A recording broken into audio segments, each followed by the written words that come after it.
Baik teman-teman media, terima kasih atas kehadirannya. Kami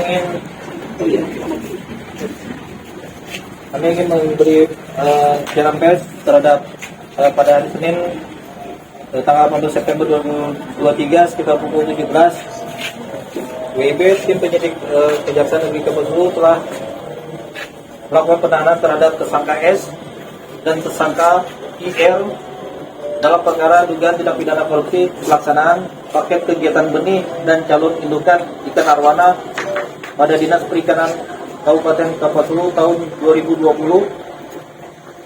Para tersangka ini dilakukan penahanan di rutan kelas 2B Putus Sibau selama 20 hari terhitung dari tanggal 18 September 2023 sampai dengan tanggal 7 Oktober 2023.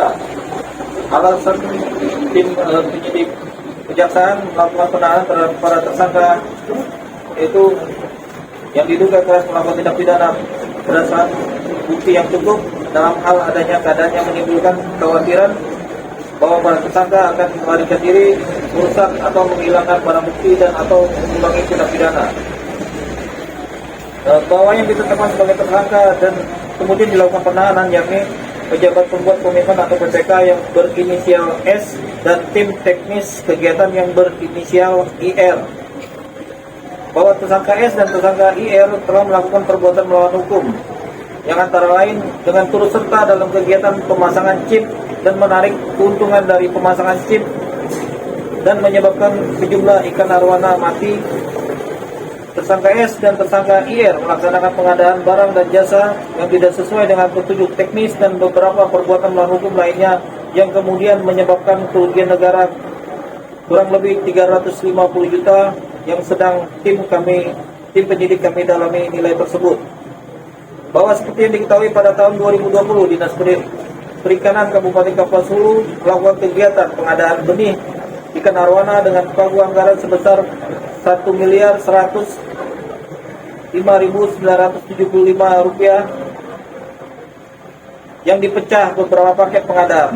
Dalam pelaksanaan pengadaan ini melibatkan kelompok pembudidaya ikan di wilayah Kabupaten Kapuas Hulu sebagai penerima hibah. Bahwa adapun pasal yang disangkakan terhadap para tersangka adalah Primer pasal 2 ayat 1 junto pasal 18 Undang-Undang RI nomor 31 tahun 99 tentang pemberantasan tindak pidana korupsi sebagaimana telah diubah dengan Undang-Undang RI nomor 20 tahun 2001 tentang perubahan atas Undang-Undang RI nomor 31 tahun 1999 dengan tentang pemberantasan tindak pidana korupsi atau subsidiar pasal 3 junto pasal 18 Undang-Undang RI nomor 31 tahun 99 tentang pemberantasan tindak pidana korupsi sebagaimana telah diubah dengan Undang-Undang RI nomor 20 tahun 2001 tentang perubahan atas Undang-Undang RI nomor 31 tahun 99 tentang pemberantasan tindak pidana korupsi. Bahwa sering terjadi tindak pidana korupsi seperti yang dilakukan oleh tersangka S dan tersangka IR dengan modus operandi penyalahgunaan jabatan yang dilakukan oleh terdakwa dan tindakan tersebut tidak sesuai dengan peraturan perundangan yang berlaku. Sudah kita simpulkan bahwa masuk dalam ranah tindak pidana korupsi dalam hal melakukan perbuatan memperkaya diri sendiri atau dengan tujuan menguntungkan diri sendiri maupun orang lain. Demikian pernyataan yang kita buat pada sore hari ini. Terima kasih.